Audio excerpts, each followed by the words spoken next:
Oke, halo semuanya. Di video pertama di tahun 2025 ini, kita kembali mendapatkan kesempatan untuk mencoba sebuah mechanical keyboard dari brand langganan kita, yakni NYK Nemesis. Dan tentunya pasti kalau dari NYK Nemesis ini harganya akan cukup affordable atau terjangkau ya.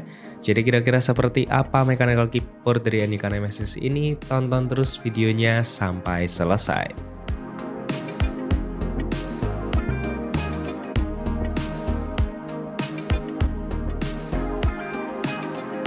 Kembali lagi di Free Gaming Store Channel bersama Jujur di sini, dan kita kembali di tahun 2025 yang sangat segar ini ya tentunya. Terima kasih semuanya buat kalian semua yang sudah sering banget mantengin video-video kita, karena tanpa kalian kita tidak akan terus membuat video ini. Oke, ini dia keyboardnya. Ini adalah NYK Nemesis Loki MKN10. Dan tenang aja, ini nggak ada hubungannya sama Marvel Cinematic Universe Loki-nya itu ya.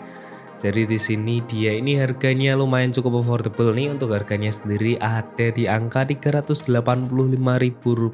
Dan untuk harga segitu, fitur-fitur yang diberikan menurutku sudah cukup bisa kita nikmati lah untuk penggunaan sehari-hari.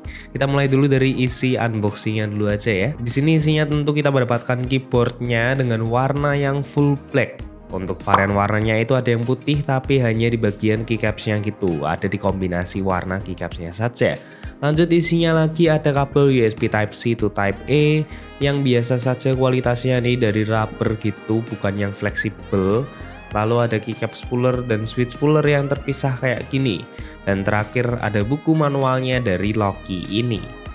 Ini langsung kita bahas saja ya. Di sini keyboardnya ini adalah NYK Nemesis Loki yang mana penampakannya cukup lumayan keren ya untuk keyboard yang satu ini. Oke, kita bahas dulu untuk kelebihan-kelebihan dari keyboard yang satu ini nih. Pertama, ini layoutnya ya, dia ini terasa compact banget dengan layoutnya yang 65%. Bikin saving space banget buat di meja setup kalian pastinya.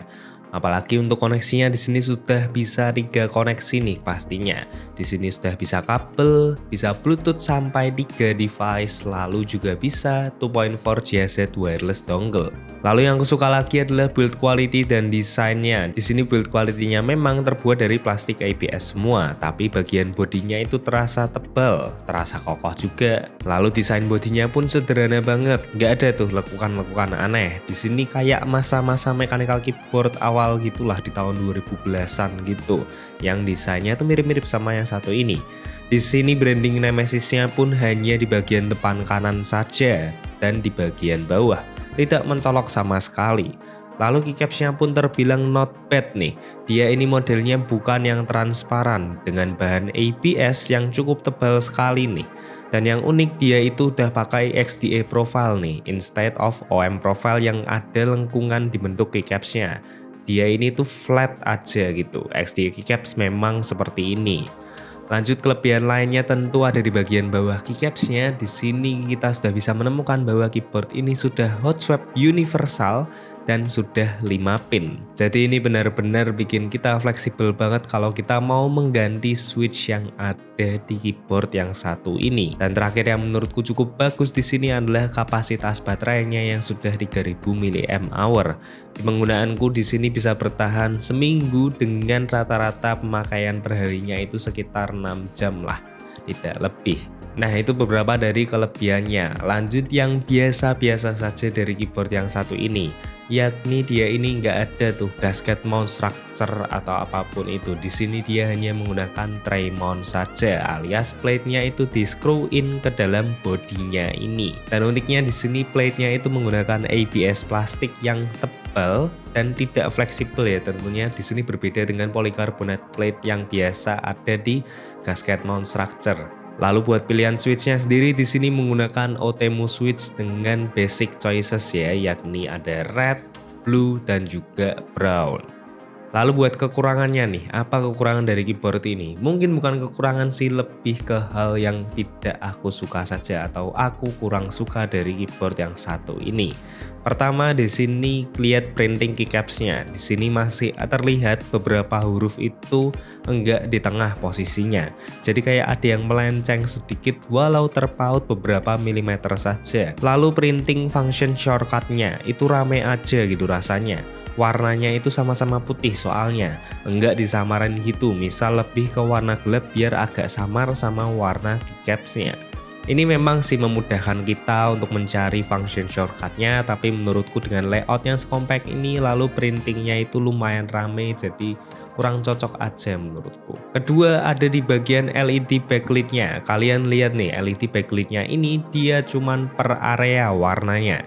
Jadi per titik LED itu tidak bisa diganti warnanya. Alhasil ya format colornya hanya rainbow saja seperti ini, dan yang bisa kita ubah hanya animasinya saja.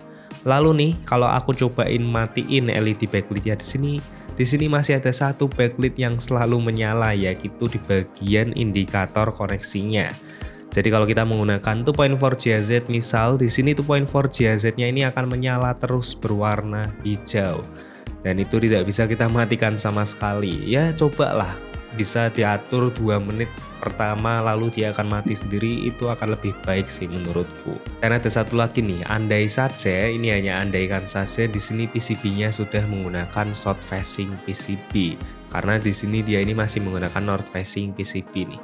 Kan di sini keycapsnya sudah enggak yang transparan juga tuh. Jadi LED-nya juga nggak perlu yang terang-terang banget, harusnya pakai south facing juga bisa memberikan kelebihan atau fleksibilitas yang lebih untuk menggunakan cherry profile keycaps tentunya. Lalu pengalaman mengetiknya gimana nih? Jujur saja pertama kali mengetik di keyboard yang satu ini agak kagok gitu. Satu karena keycapsnya yang memiliki profile yang flat di XDA profile ini lumayan bikin pegel.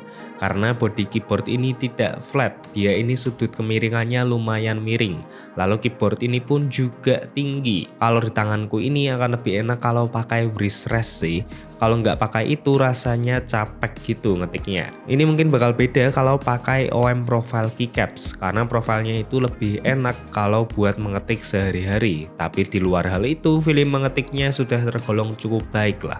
Dengan rasa halus dan ringan saat ditekan, dan switchnya pun termasuk oke. Nggak yang ecek-ecek banget lah. Lalu untuk suaranya sih lebih masuk ke ranah clacky menurutku, dengan clacknya itu yang lumayan kenceng. Coba bisa kalian dengerin sendiri nih untuk suara dari mechanical keyboard ini.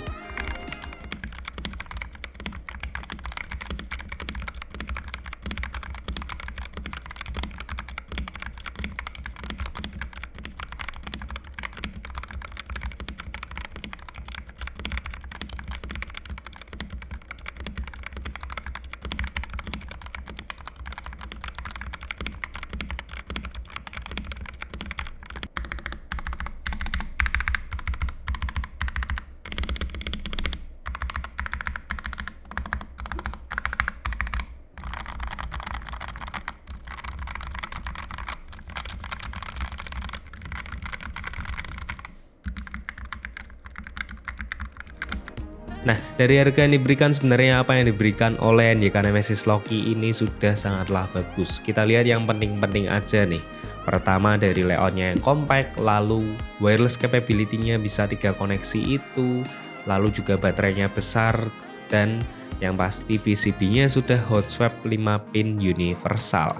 Yang benar-benar aku kurang suka itu hanya saja di indikator koneksi yang ada di sini yang tidak bisa mati saat RGB-nya dimatikan. Hanya itu saja. Mungkin kalau kalian juga tidak suka dengan RGB, mungkin akan berpikiran kembali untuk membeli yang satu ini. Tapi kalau kalian memang suka dengan rainbow lighting yang ada di keyboard satu ini, tentu keyboard ini bisa menjadi pilihan yang sangatlah menarik untuk kalian beli. Oke, gimana menurut kalian? Coba tulis di kolom komentar ya.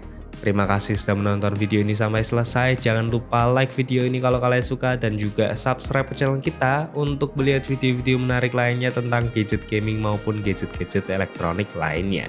And as always, sampai jumpa dan jangan lupa bahagia.